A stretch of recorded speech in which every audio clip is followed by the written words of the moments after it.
का गुर्दा, बेल का जो फल होता है, बेलपत्री का फल, उसका जैसे गुर्दा, उसके अंदर का जो भाग होता है बेल का, वो गुर्दा।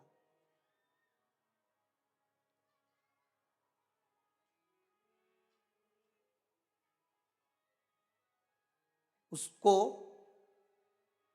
अग्नि में जलाकर उसकी भस्म तैयार कर कर छान कर जब जब आपके यहां विद्वान ब्राह्मण शिव जी का अभिषेक कराते हैं, पूजन कराते हैं, तो उसमें लिखते हैं पूजन के साहित्य में, बेलपत्री, धतूरा, दुर्वा, ये उसमें नीचे लिखेंगे भस्म। लिखते कि नहीं लिखते? लिखते हैं ना, भस्म अभिषेक में चाहिए रहती। तब उस भस्म का थोड़ा सा भी भाग आप अगर शिव को समर्पित कर रहे हो तो ये जान लें कि शंकर मनवांछित फल प्रदान कर रहे हैं, शिव फल प्रदान कर रहे हैं।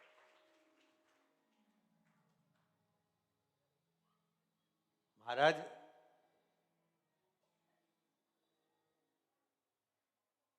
बेलपत्री के वृक्ष के नीचे बैठकर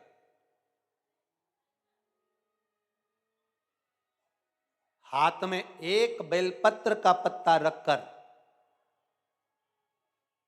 आप पंचाक्षर मंत्र नमः शिवाय, ओम नमः शिवाय, या श्री शिवाय नमस्तुभ्यम, या महामृत्युंजय मंत्र का स्मरण कर रहे हो, पर डंडी का भाग अपनी ओर, बेलपत्र की बीच वाली पत्ती का भाग बीच वाली उंगली की ओर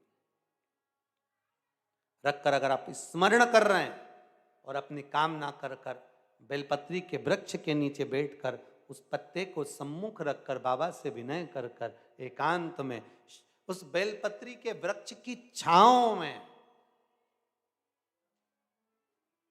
बेलपत्री के वृक्ष की छांव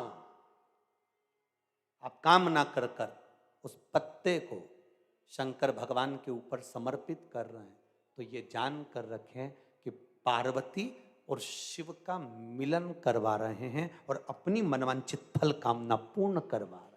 क्योंकि शिव और पार्वती का जब मिलन होता है, शंकर पार्वती जब एक दूसरे के सम्मुख में होते हैं, शिव और पार्वती जब एक दूसरे के सामने अपने बच्चों के कारण एक दूसरे के सम्मुख में आते हैं, तो उनके चेहरे पर प्रसन्नता का भाव आ जाता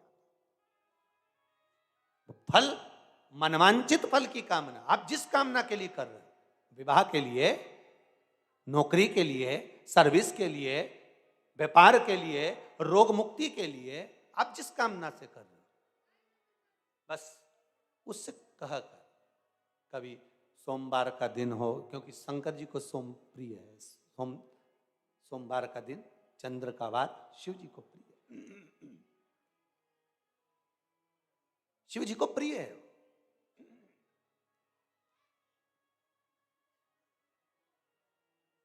किसी ने पूछा, गुरुजी शिव जी की प्रियता चंद्र में?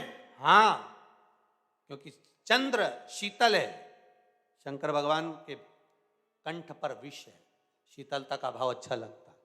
शंकर भगवान को इसलिए कहते भोले, भोले को भोला पसंद है। आप जितने भोले रहेंगे, दुनिया के लोग भले आपको मूर्ख कहें, पगला कहें, भोला कहें, पर आप शंकर के प्रिय हो। ज्यादा हमें चतुर नहीं बनना। क्या करें चतुर बन के? प्रियता है।